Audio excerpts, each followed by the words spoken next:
It was my birthday, and I had been looking forward to it all week.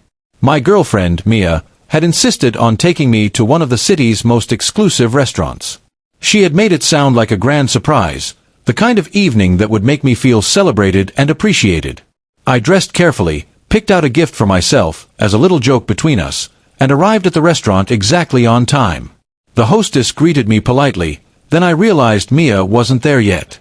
I waited, checking my watch. 10 minutes passed. Then 20. 30. Each minute stretched painfully. I texted her gently, "Where are you?" No reply. 45 minutes. 50. Finally, an hour had gone by, and my excitement had started to turn into frustration.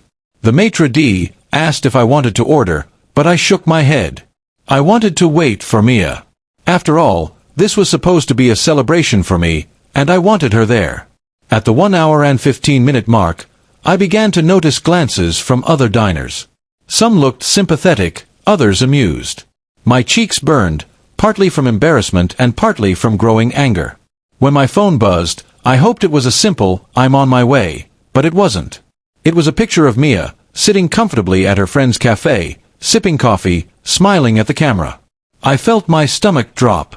I had waited for more than an hour, thinking she cared enough to be there, while she chose to enjoy her time elsewhere.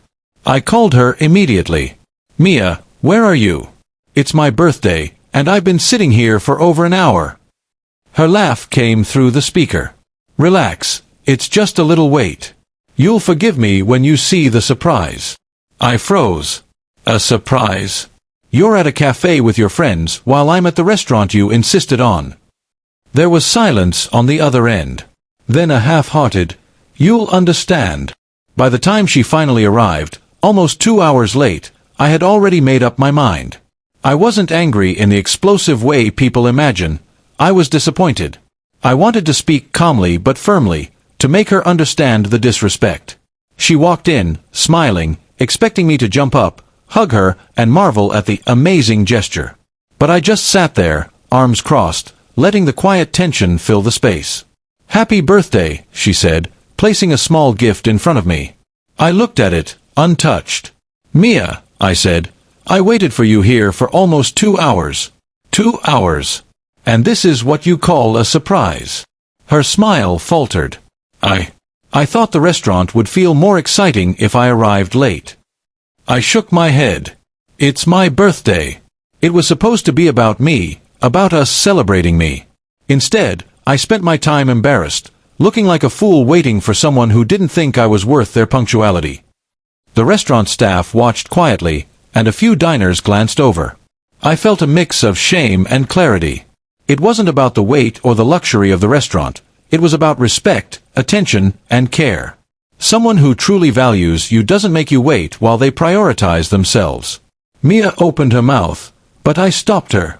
"There's nothing to say that can fix this," I said quietly. "This wasn't a mistake. This was a choice. And I don't intend to celebrate a choice that shows so little regard for me." I pushed the small gift aside. She finally realized that this wasn't a playful reprimand. I meant every word. I left the restaurant shortly after, telling the hostess I'd be taking my business elsewhere. Outside, the night air felt freeing, even though my birthday had been marred by frustration. I walked home slowly, thinking about what had just happened. I remembered every moment of anticipation, every glance at the clock, every attempt to convince myself she would show up soon. And I realized that respect and attention matter far more than fancy meals or gifts. Days later, Mia called, apologizing repeatedly. She said she hadn't meant to hurt me, that she wanted to surprise me, and that it wasn't about being late. I listened but didn't reply. Some lessons can't be solved by an apology, and some disappointments teach you more about a person than 1,000 celebrations. Weeks passed. I celebrated my next birthday alone but with dignity, friends who valued my presence, and an awareness that I deserved someone who treated me as the priority on a day that was meant to be mine. That night, I learned that it's not the grandeur of a gift or the price of a restaurant that counts. It's thoughtfulness, respect, and knowing that sometimes waiting isn't romantic, sometimes it's a red flag. And as I looked back on that night, I realized that the 2-hour wait wasn't just about a restaurant.